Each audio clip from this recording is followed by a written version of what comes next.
Hallelujah. I want us to do the reading of the Word of God today. We're going to read from the book of 2 Kings,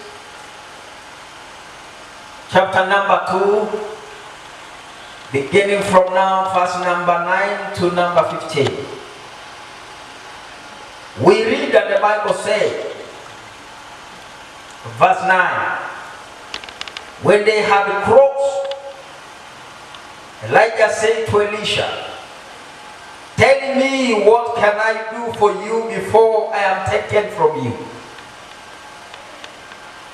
Let me inherit a double portion of your spirit." Elisha replied, "You have asked a difficult thing." Elisha said, "Yet, if you see me when I am taken from you, it will be yours, otherwise not." As they were walking along and talking together, suddenly a chariot of fire and horses of fire appeared and separated the two of them, and Elijah went up to heaven in a whirlwind. Elisha saw this and cried out, my father, the chariots and the horsemen of Israel." And Elisha saw him no more. Then he took hold of his own clothes and tore them apart. He picked up the cloth that had fallen from Elijah and went back and stood on the bank of the Jordan. Then he took the cloth that had fallen from him and struck the water with it. Where now is the Lord, the God of Elijah?" he asked. When he struck the water, it divided to the right and to the left, and he crossed over. Verse number 15. The company of the prophets from Jericho who were watching say, "The spirit of Elijah is resting on Elisha." And they went to meet him and bowed to the ground before him. "Look," they say,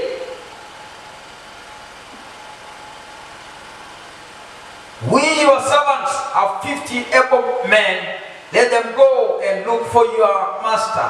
Perhaps the Spirit of the Lord had picked him up and set him down on some mountain or in some valley." "No," Elijah replied, "do not send them." And glory be to God. Let's say amen to the reading of the word. Amen. Amen. Today I want to talk to us about blessing your Jordan River with the blessing of double portion.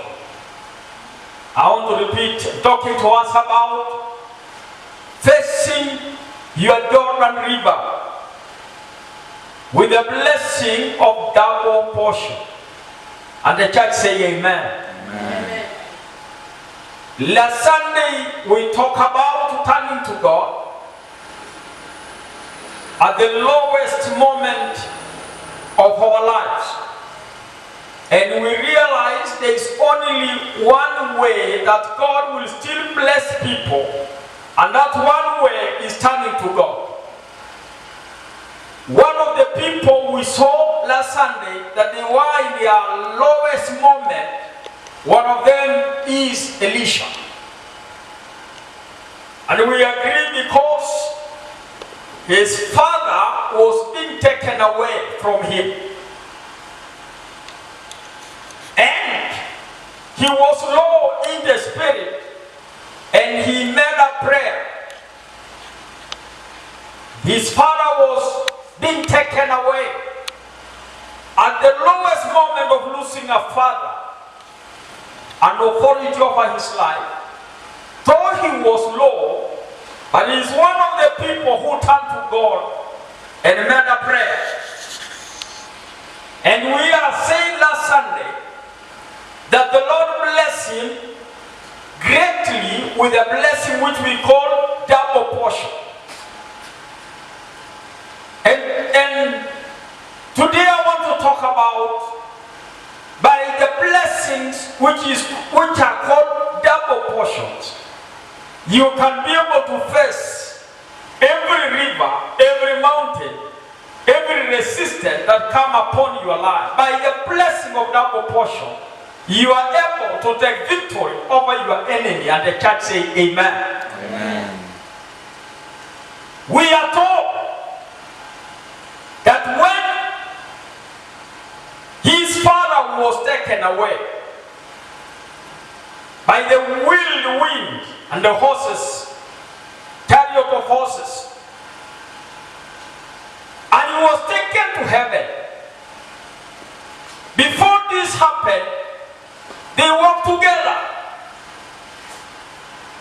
Every time in the history of the Bible, the man of God, Elijah said to Elisha, please remain here because the Lord has sent me or to do or to go to this place. It's recorded Elisha saying, no, I'm not remaining behind. I want to go with you. And the Bible recorded there was a desire in the heart of Elisha. There is something that he wanted. There is something he admired from Elijah. He saw the power of God working in the life of Elijah, and he desired that the same power, the same anointing be upon his life. One day as they were walking together, he saw the man strike Elijah, striking the Jordan River, and they crossed together. And immediately when they crossed, Elijah said to Elisha, is there anything you desire in your life? And Elisha said, yes, I desire double portion of your spirit. I desire, there is something I love, there is something I want, there is something I desire.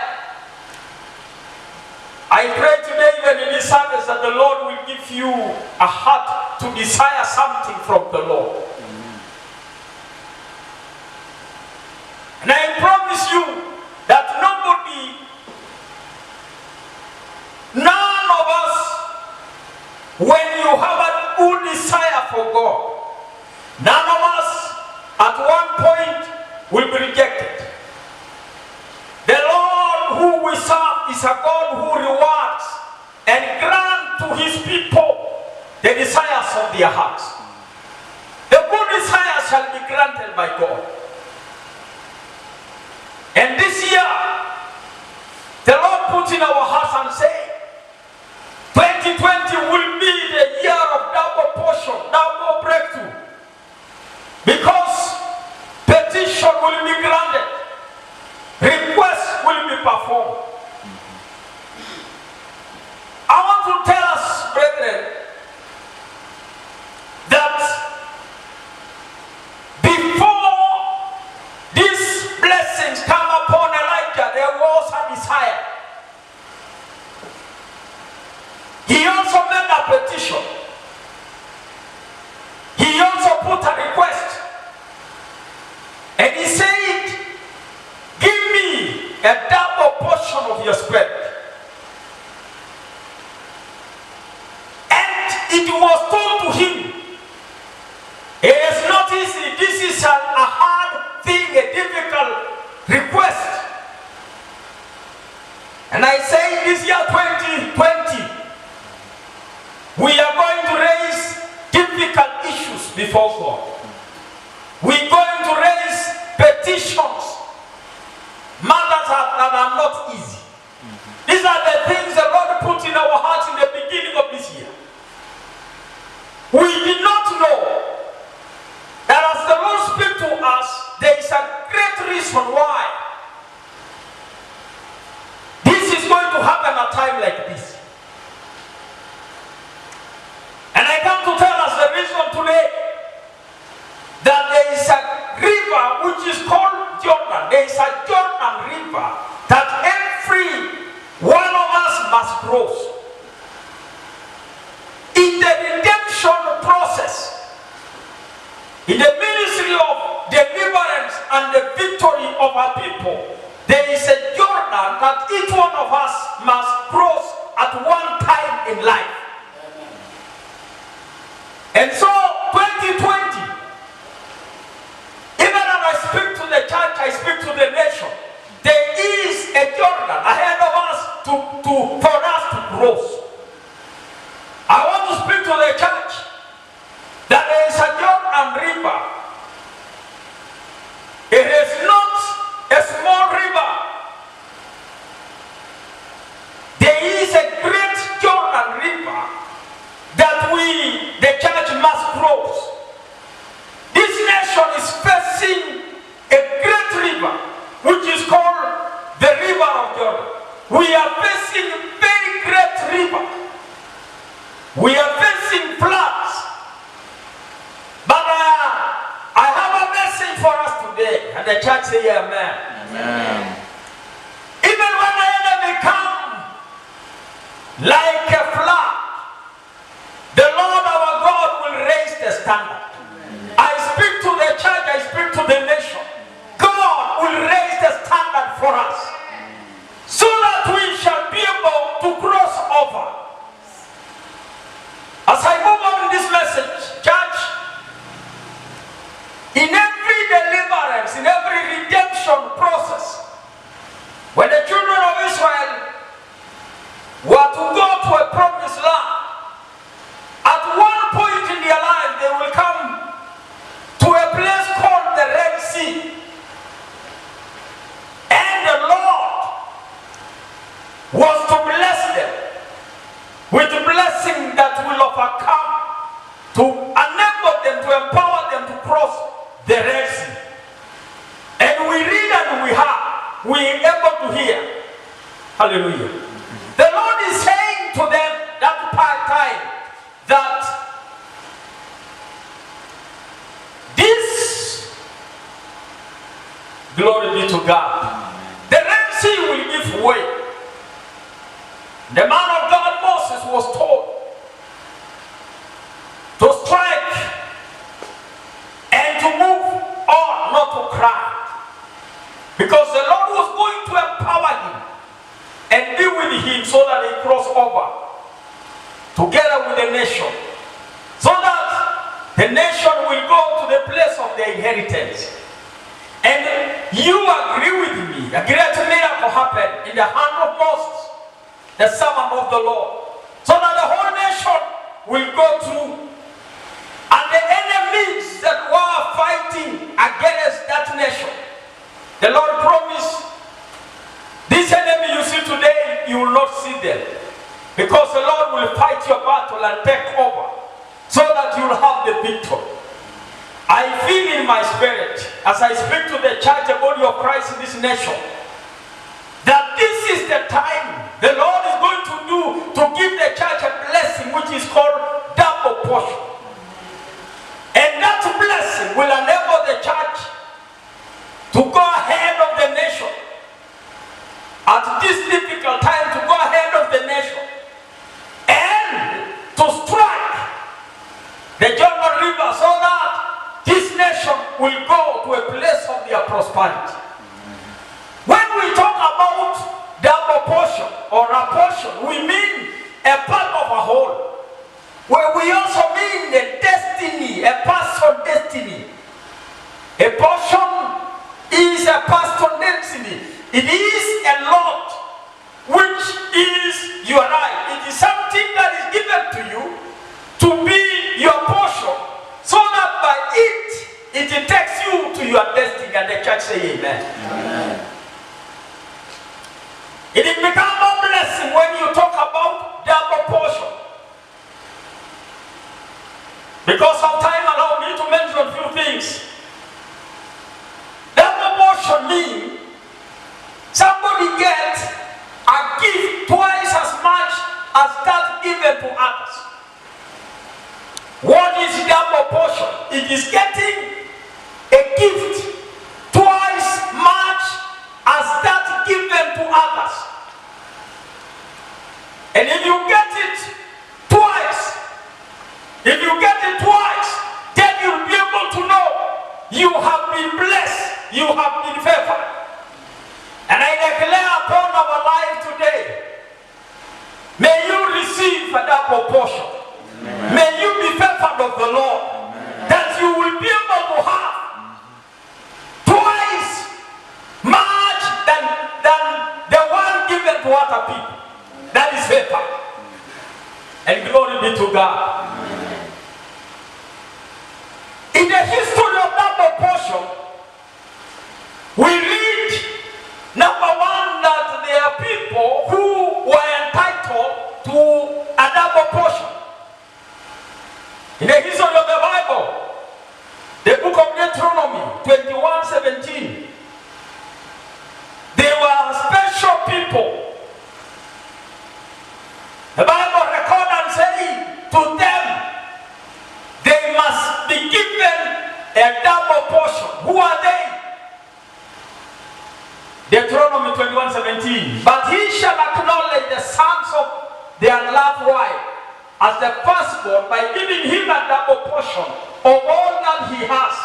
For he is the beginning of his strength. The right of the firstborn is his. And the church say amen. Amen. Across the scripture, the firstborns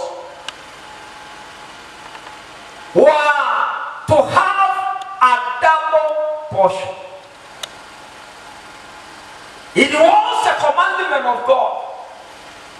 Reasons are given in the scripture. And I want to bring to us this morning to know, glory be to God, that the firstborn of the church, the Lord our God, our Savior, Jesus Christ, who is the firstborn among the church, in the church, the firstborn among the dead, who rose from the dead and became the firstborn. Amen. And it is him who have the right, who got the right, who was to be given that portion. And you'll agree with me, church, Jesus, who is the firstborn of the church, has gotten double victory. And the same victory, the Bible says, he gave to the church. The victory of Jesus, the blessing of Jesus.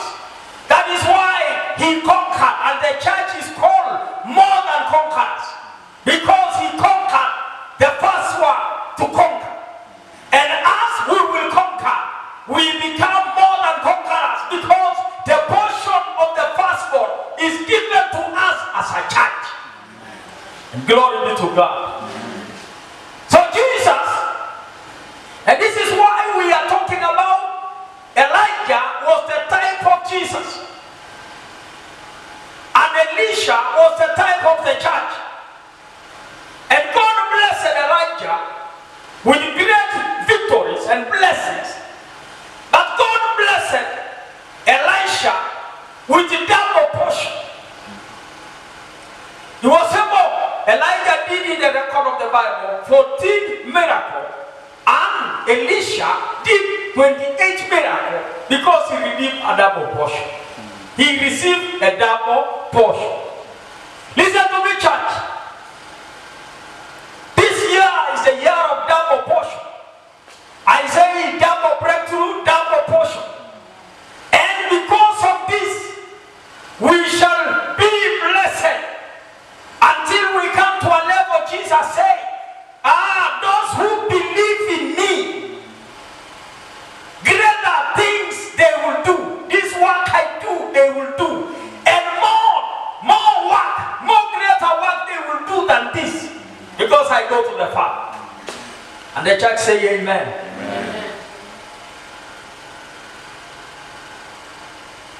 So, double portion was supposed to be given, number one, to the firstborn. And our firstborn brother, Jesus Christ, received this victory from the Lord. And the very victory, that is why the Bible says, the keys of life and death, he took it from the enemy, from our enemy. He did not take it to heaven, but he gave it to the church. That is why he said, I build my church. The power of hell shall never prevail against the church. Because the church is having double blessings, which are called double portion. Yes. We receive from our firstborn brother. Somebody say amen. Amen. There are people, how to get this double portion. There are group. They got it through love. When you are loved, you receive what is called double portion. Even when you don't deserve, love will overcome shortcomings. The love of God, hallelujah, is great, is powerful. The love of Christ. There is a man in the Bible who is called Elkanah. And this man had two wives, Anna and Penina. Is that true? One of the women, or the wife of this man, was not able to give birth to children. And this woman was the first wife of this man. But the second woman had children. And so it is recorded that this man loved the wife Anna. He loved the first wife Anna. I'm talking about the position of the firstborn. He loved that woman so much. Although he was not able to have children, but every time he came home with a gift, he is able to give double portion to the woman she loved. And glory be to God. Amen. I declare upon our life the love of God, upon the nation the love of Christ, upon every family the love of God, upon this church, upon every one of us in this service, the love of God that overcome all the challenges. Amen. Though you don't deserve a double portion. But because God has loved me, God has loved us, God's love is upon us. Brethren, I declare, because of the love of God, we are receiving the blessing of double portion. We are receiving the blessing of double portion from the Lord who loves us. And glory be to God. Amen. There were portions that were to be given to people. But people who are loved and act, who are favored and act, they will always have double portion. May the Lord favor you today. Amen. May the favor of God be upon us today. Amen. Let me, the book of Ezekiel 47:13. We now read about 47:13. I want to talk about, okay, let me read a bit. That says the Lord God, these are the orders by which you shall divide the land as an inheritance among the 12 tribes of Israel. Joseph shall have two portions. And the church say amen. Amen. These are the borders. This is the way the land shall be divided. You will portion. You will give to the 12 tribes of Israel, each tribe a portion of the land. But Joseph, you shall give him two portions. Why? Because Joseph was the beloved of the Father. I declare upon your life today that the Lord love is upon your life.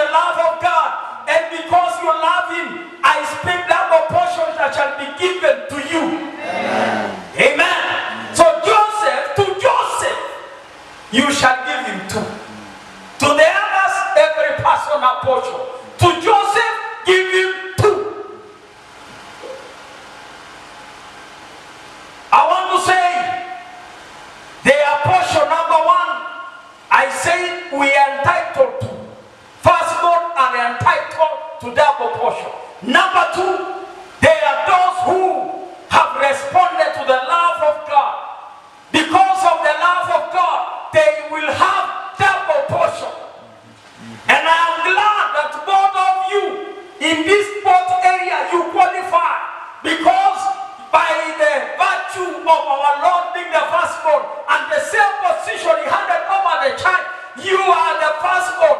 You are, the church is the firstborn of God.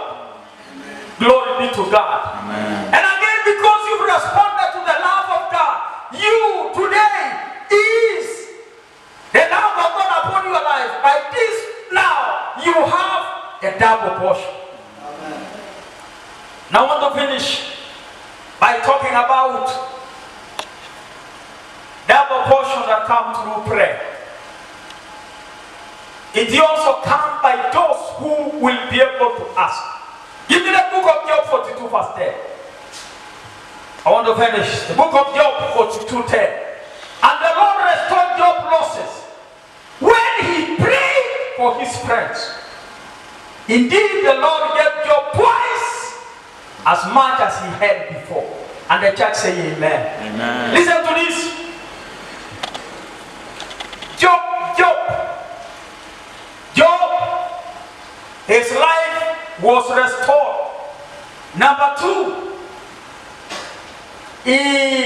what he lost was also restored.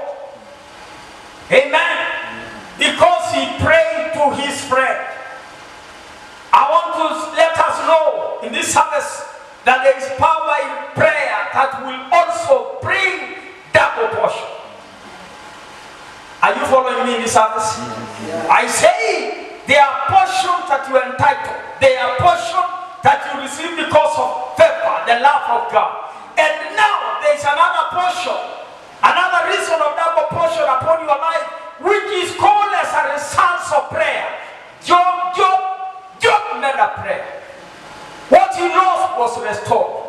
And I declare upon the church, hallelujah, amen. We will continue to trust upon the Lord. We will continue to